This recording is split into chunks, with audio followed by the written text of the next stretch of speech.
Ningbo gold and silver colored embroidery has a long history. Today, we are at the Ningbo Gold and Silver Colored Embroidery Museum. Ningbo Gold and Silver Embroidery Art Museum has won many awards for its excellent works.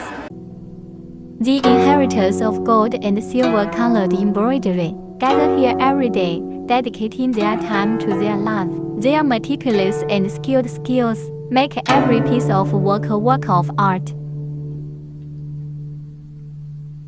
Behind the skillful techniques of the ants is the hard work of practicing and persisting day after day.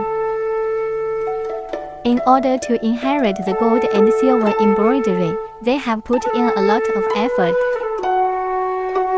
Ningbo gold and silver colored embroidery has a unique style, rich colors, rich expressive power, and is widely welcomed by people at home and abroad. After the reform and opening up, Gold and Silver Sea Alloyed embroidery has been restored in Ningbo Embroidery Factory.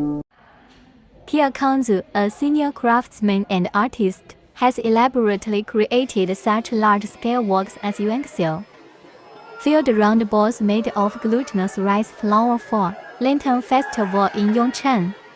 The exquisite craftsmanship vividly reflects the prosperity and downfall of the Chinese nation's Futong Festival in the ancient city of Ningbo on the 5th day of the first lunar month. The combination of Ningbo gold and silver embroidery with modern life has led to the emergence of many daily necessities, such as wallets, card bags, clothes, carpets, etc., integrating gold and silver embroidery into daily life, allowing people to experience the cultural charm of gold and silver embroidery in their daily lives.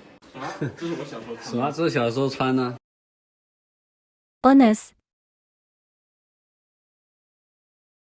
出来！